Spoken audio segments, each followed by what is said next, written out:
Howdy, howdy everybody, and welcome back to our little sleepy channel. I hope you had wonderful Christmas and a beautiful New Year's Eve and starting the new year with a lot of energy and motivation because I'm trying at the moment all I can to keep up my motivation and to stay positive after my accident I had about 3 weeks ago in Scotland. I just wanted to tell you quickly about it. Well, if we can make it quick.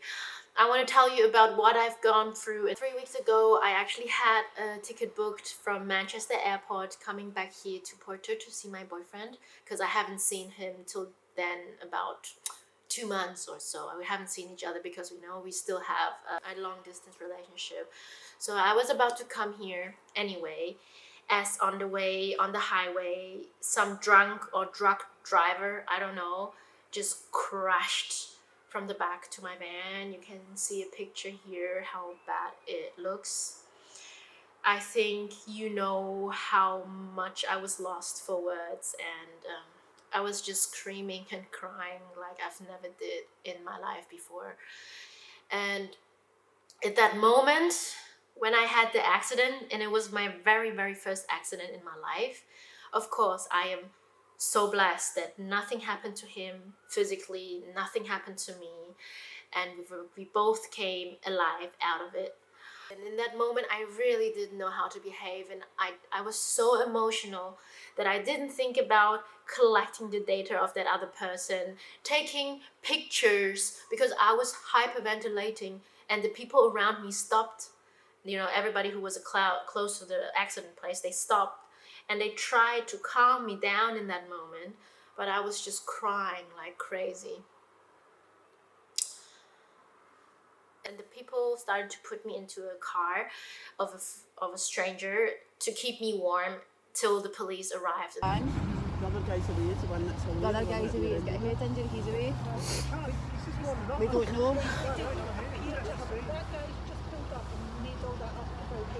Right, okay. Okay, she was. I mean, with the airbags deployed in the vehicle, that's everything was going.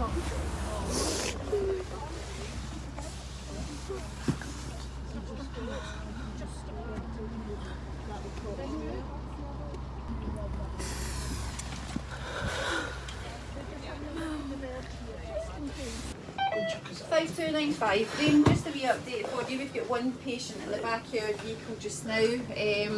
No major concerns at the minute. Seems to be okay. Just calm your breathing down now. So you're breathing too fast at the minute. Right. So see when you breathe in, you hold it for a couple of seconds for 22, and that's it, and then blow it out like you're blowing a straw. Just check, we're at the back over. Cheers, thanks. You got tacky again, Sean? I suppose. Any other medical? No. Where's she from? Susie, where are you from? In that meantime, when I was in the car, the guy who drove the car and hit me ran away and disappeared, and nobody saw nothing. He left his car behind though. So after that, after I was crying, the police came over and they asked me about what happened, and I was just describing to police what happened, as then they told me that the guy ran away, only then. So I was lost. I didn't think about the next step in that moment. I was just too focused. I was just screaming, no, this is my life, this is my home. Everybody tried to calm me down, and it just didn't work so well because I was just so devastated.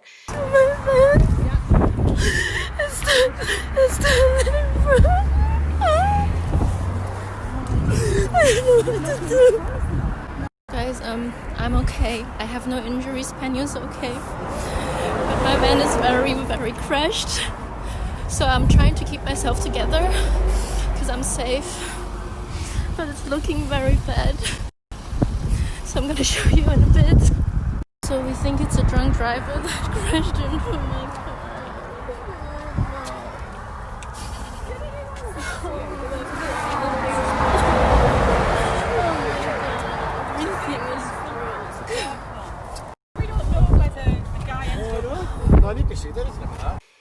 Luckily though, while I had the accident, there was a beautiful couple Their name are Sharon and Mark, who stopped and they collected me and invited me to their house to let me stay there for at least 3-4 days to and help me throughout the process of, getting my van sorted.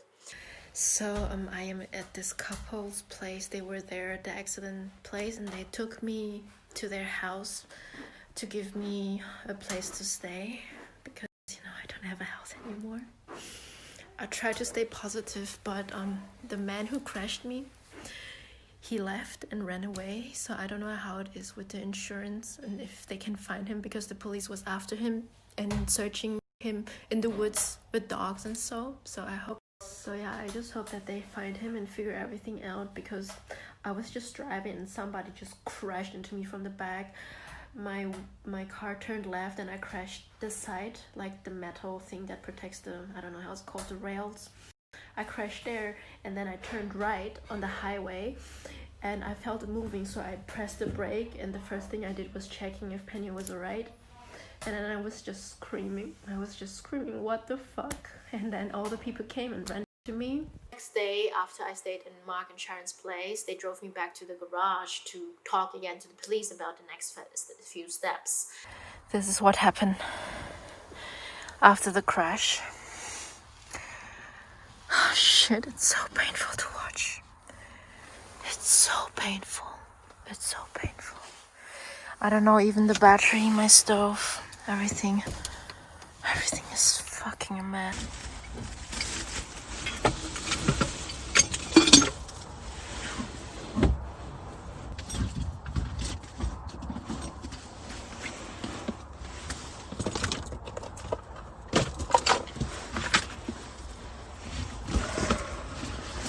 My hands are freezing.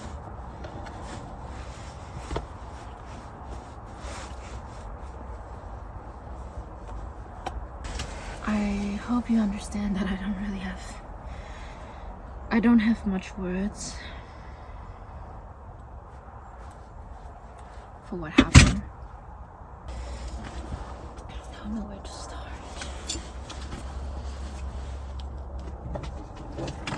Oh, shit.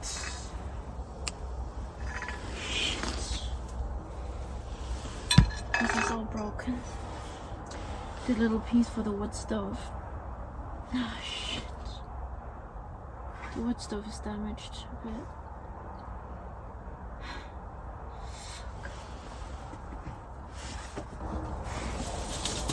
How do I build everything now? I don't know what to do, if I should take it back to Germany or if I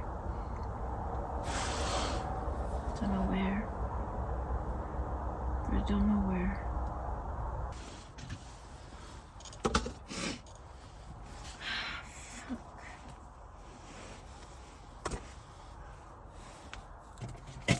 It was just so bad to see my van there being so broke and I didn't know what to do. So they told me as well that they couldn't find the person, but they could find somebody who was registered to that number plate. But then that person, which seems to me like a fraud, to be honest, it seems like a fucking fraud to me. And he said that he sold the car that same morning. That's what the police told me. But of course they couldn't give out any details of that person because they are not allowed to.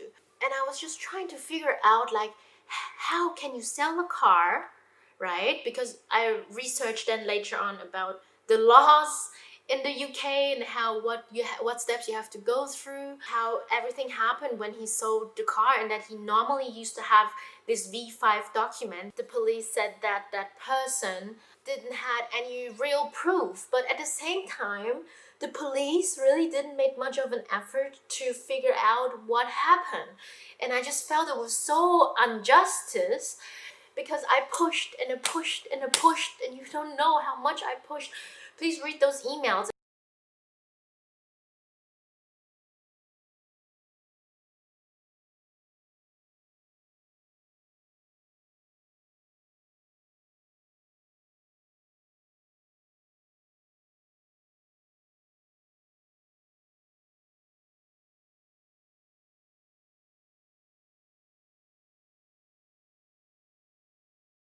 that they sent some DNA back to their offices, but I never heard back from them. I've been pushing and pushing. You know, in that time I was so angry because I wanted to make somebody responsible for what they did to me, because I had no fault. I was just driving on the street like a normal person, and somebody just comes and hit and destroys my whole life. I don't want to, you know me, I'm trying to keep it cool, and I try to stay positive at all times, no matter what happened. But in that time, I was just really, it was like the last 5 years, and everything I've worked on was just destroyed within a couple of seconds. And I was just so angry, and I was just feeling so helpless. And in the last 3 weeks, I've tried everything. I tried to contact Volkswagen Garage. It might be ridiculous because I know they have better things to do. I tried to see if I can maybe find that person through CCTV. So I was looking online about Scotland and CCTV servers and so, but they only have live cams. I tried to even message some weird TV shows that offer help in bad situation. I contacted the insurance because I was doing so much bureaucratical stuff. I even called lawyers, but I don't have a lawyer, like a lawyer right insurance, which means I would be a private person going to a lawyer, which would cost another £500 to begin with, even. So they put me into the case and not even knowing what the outcome's going to be, because also not knowing if the other party's insurance take over my lawyer, and because I'm not 100% familiar with the UK laws. So you can imagine in what of a crazy situation I was involved, you know. And then I had this beautiful couple, Mark and Sharon, who tried to help me as much as they could. They gave me and Penny a home for 3 days. They gave me a bed to sleep, and they gave me a little bit of, you know, confidence and a little bit of belief that things will turn out. That's in progress. And the squares in question will need to be. Music is still really important now, like it can and it takes you straight back, doesn't it, To a song and to a certain time. It's like all those memories come flooding back. It's like everybody will love him anyway. They'll be like, oh my god, he's so cute. I hope so. And then you just go straight through. Straight. Hoovering, but I can't just Hoovering? I would much rather. Oh, you know, like the vacuuming. Everybody does that thing. That's It's a machine, isn't it? I think This is so. a machine. I think so. Man and machine, it's a perfect harmony. I'm not gonna. Oh. Yes, do. Bye-bye. Yeah. Thank you so much. Let us know that you're safe and that you've got there okay. I will. About time. Merry I Christmas. will. Thank you. Merry Christmas. I'll keep in contact with you. Thank you for everything. Mark and Sharon, again, if you see this video, I just wanted to say thank you so much for all you've done for me. And you know, it's very upsetting me because it just feels so unjust. I mean, I've cried enough. I'm sorry. I've cried fucking enough. It just feels so unjust because I've done nothing wrong. And neither the police, neither the insurance, and you know, everything would you expect. My insurance doesn't help because I only have the third-party insurance, who is like, if you don't have enough money to pay what you should pay to the insurance so they can actually help you, you're fucked anyway. And the only real people who would help me were people, like normal people, who would pick me up from the street and help. And normal people like a T3 enthusiast, his name was Mike Plumpen, who had a delivery to make and drove from Belgium to Liverpool and made this 600-kilometer detour for me to bring my van at least back to Belgium, where it is currently. It's a bit closer to Germany, because you know, because the insurance don't take your car back if it's a total a write-off case. And I just felt like none of those instances could help me.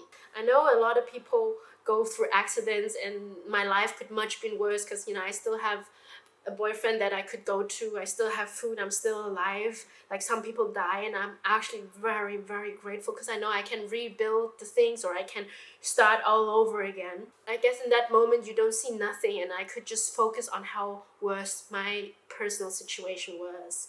Within the last week, I tried to disconnect a little, just celebrate Christmas, well, and New Year's, although New Year's wasn't also really, really, really going well because my wallet got stolen. So right now I'm here without my cards and my passport. So I have to go to the consulate to get a short-term passport so I can go back to Germany and figure my identity cards and my bank accounts out.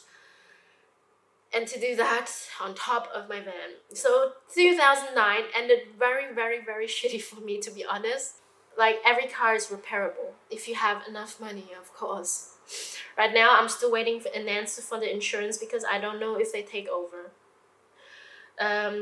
Legally they have 3 months time, I think, to decide and to investigate about what they want to do.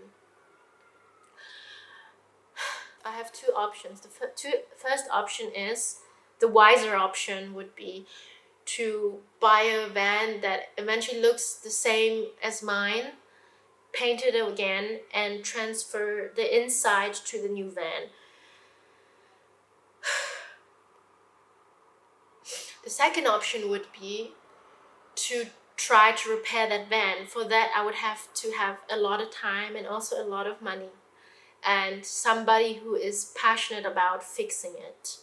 And I've never asked my audience for nothing but their time. I think I'm just very desperate. So I'm coming to you.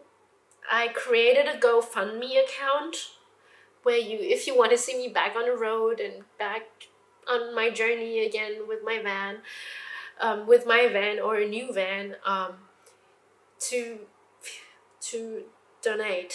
I can't even believe I'm asking for it because I'm a very proud person who always worked for her own things. I thought if a big amount of people just donate 50 cents or $1, £1, €1, whatever, eventually if there are 10,000 people willing to do so, we could gather up a lot of money to either repair the van or to buy a new one. It's sort of selfish, and that's why I guess it makes me feel so very bad about asking. But I thought everything, because I don't want to go out with a plus. I don't want to gain anything from a donation. All I really want is just that my life can go back and it was before that accident. That's all I really want. It would also make me feel much less worse if we can gather up some money and everything that is left over from the build can go to a really good charity. And I was thinking about the issue that we have in Australia at the moment with the wild burns and the fire, because it's been really hurting my heart. It would make me feel less bad taking donations from you guys. I think there's nothing more I can tell you at the moment. I'm still here. I'm gonna go back soon to Düsseldorf where I will see my van. But I know a lot of you probably knew already all of it, but I just wanted to tell you in case you weren't informed about what happened recently in my life. With that being said, feel free to click in the comment box, click on the link, and share coffee with me. I really don't want people to spend a lot on that. I just hope we can gather enough people who do a little, and eventually it can solve that misery. We've been all at least healthy, right? That's all that matters, that you were like